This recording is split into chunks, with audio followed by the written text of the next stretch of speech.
Hi everyone, hope you're all having a great day. My name is Katrina and I'm a certified AMI from 0 to 3 years and a mother of 2. I love sharing Montessori inspired content with you as I go through my journey through motherhood. Any ideas that I come across, I love sharing and helping you discover and implement this beautiful principles and philosophy in your own home. In this video, I'm going to be showing you the stools that we use in our kitchen to help involve your baby or your toddler in preparing food. And it's important for the baby and the child to be involved. The adult has to prepare the environment and have the appropriate size things in the environment so that the child can and the baby can utilize and work independently without the interference of the adult. In this video, I'm going to be just strictly talking about the stool. Now, there is so much popularity now online with the learning tower. It's a tower that you can place in your kitchen so that the child or the baby can crawl up, stand up at the counter and help prepare and be involved in the food preparation process. These are wonderful. If you have the money to invest in one, they usually range between $100 and $200 depending on which brand you get. They are great.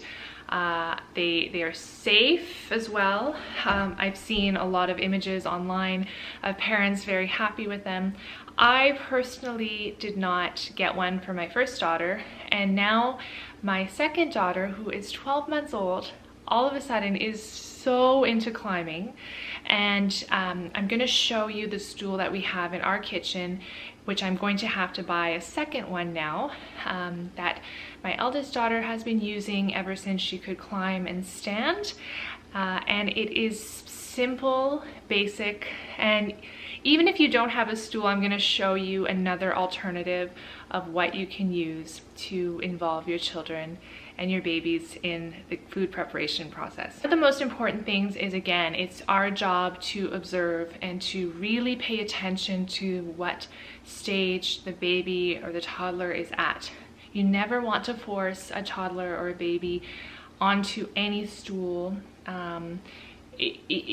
We really want it to be self-directed, so they will let you know when they're interested because they will be able to climb up themselves. The first thing you want to make sure is readiness, so making sure that they are physically ready and able to stand in a very solid way without wobbling, that they are climbing up the stool themselves. We don't want to be lifting them up and putting them on. The whole idea is for them to do it themselves.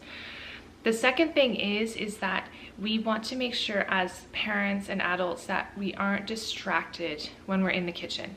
So it's very easy to get distracted by the phone, by other sounds, by people, but it's really important that we're focused and very present with the child or the baby, because there can be accidents that can happen. It just takes a second, you know, to turn away or get distracted, and if a baby or toddler is standing on a stool, it happens quick where they can fall.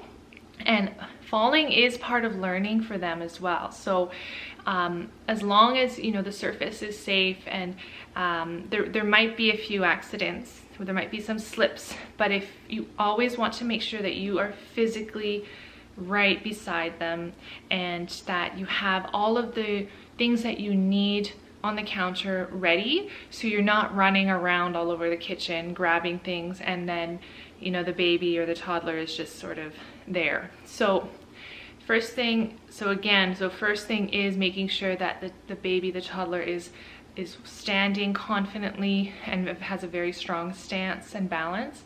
Second thing is not to get distracted, not to allow yourself, but to be very present in the kitchen. And the third thing is to prepare ahead of time the material, the ingredients, the tools, have it all laid out on the counter for the toddler or the baby. So let's head over to my kitchen and I will show you the very, very simple stool and another alternative that you can use to help your child be involved at a kitchen counter level. So this is where we spend a lot of time cooking because it's right beside the stove and there's a small countertop. This is the stool that I used and that I've been using ever since my eldest daughter has been standing, and now my 12-month-old is standing, and yesterday she made her way up and crawled up to stand at the counter, showing me that she's also ready to help in the kitchen. So this one is from IKEA, and I will link the information in the description box. It's a really nice sturdy stool. It's heavy, and there's a handle here so they can also lift it when they're a bit older and move it around the kitchen. There's one stepping and then a second step. So they basically just climb up, stand up, and it is just the right height for your standard counters. Now, another alternative, which they used to do back in the olden days when we didn't have IKEAs or learning towers or anything, was just to simply use a chair, turn it around, and they can climb up the chair and stand at the counter. For younger babies who are not as tall, who can't quite make it up that first step, you can simply add a stepping stool and they can make their way up and climb up and stand on a basic chair just to help you at the counter. So as you can see, it is so easy and simple. You don't need a learning tower. I never had one, and this worked just wonderfully. But if you follow those 3 important tips while you're using the stools in the kitchen, then you will see magic happening. It is absolutely amazing having your babies and children involved in food preparation. Hope this video helped. If you have any questions, leave them in the comments below. I love reading and responding to your comments. Don't forget to like this video, share it with your friends, and I will see you in the next video. Bye.